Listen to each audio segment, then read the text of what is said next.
We're answering a special request again this week by looking at the subject of break-even. Many business owners are familiar with the idea of break-even, but there are many that aren't. So if you're right across this topic, you can switch off now and we'll see you again next week. But for others it may be a quick refresher. And then for those that aren't familiar with break-even, this is vital information that you need to know. Now we've probably all heard that turnover is vanity, a profit is sanity and cash is king. And that your business can survive without profits, but not without cash. And all of that's absolutely true. But apart from the obvious reality that you're in business to make a profit, cash in your business over the longer term is reflective of your profits anyhow. So a key tool to keep on top of your business profitability and ongoing viability is the break-even calculation and knowing exactly where your break-even point is. Now the traditional break-even point is that pivotal point where you either start or stop making a profit, where your sales are equal to your total fixed and variable costs. And I like to call this the raw break-even.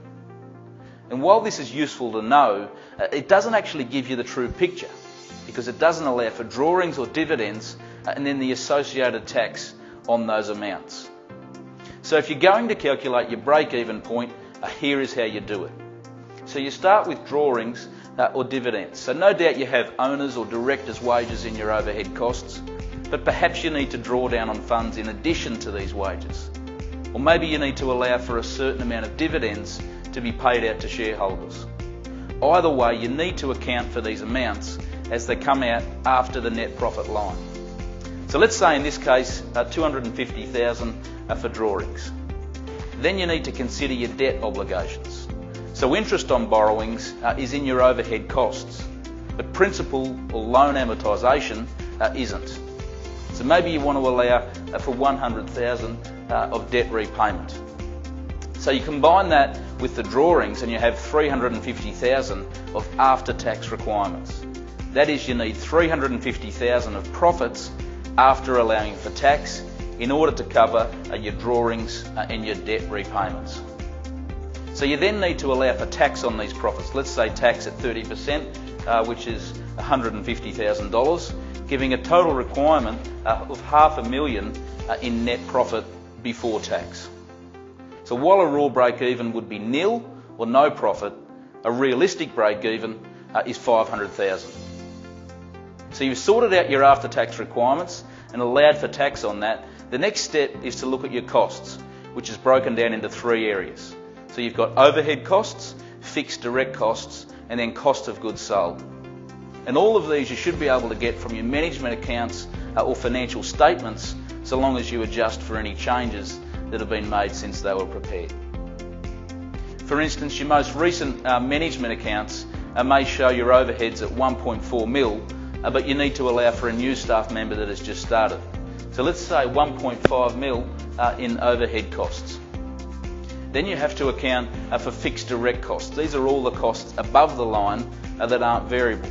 Things like rent and warehouse wages and so on. Anything that doesn't vary along with sales volume. So we'll put $500,000 here for fixed costs. And then finally your variable costs or cost of goods sold. And these need to be entered as a percentage, of course, because they are variable. So we've got a very convenient round number of 50% here, which also gives a contribution margin of that same 50%. And if we follow this example through to the end, you simply take your total costs, so that's debt, drawings, tax, overhead and fixed, and then divide that total by your COGS percentage. So 2.5 million divided by 50% gives a break-even point of $5 million on an annual basis. And that's all it takes, 5 or 6 key drivers, and you have an accurate break-even. So your after-tax considerations, drawings and debt repayments, and then tax on those amounts, and then 3 areas of costs: overhead, fixed and variable. And once you have this calculation done, you can then make some adjustments, do some what-if scenarios and see what impact any changes have on that break-even level. So it's a simple calculation, but a critical number to be aware of, because you can't carry on in business, or at least you shouldn't carry on in business, for any length of time while you're under that break-even mark. If you can't get your sales up, you need to get your cost down, change some of the variables. And that's real business break even in a nutshell.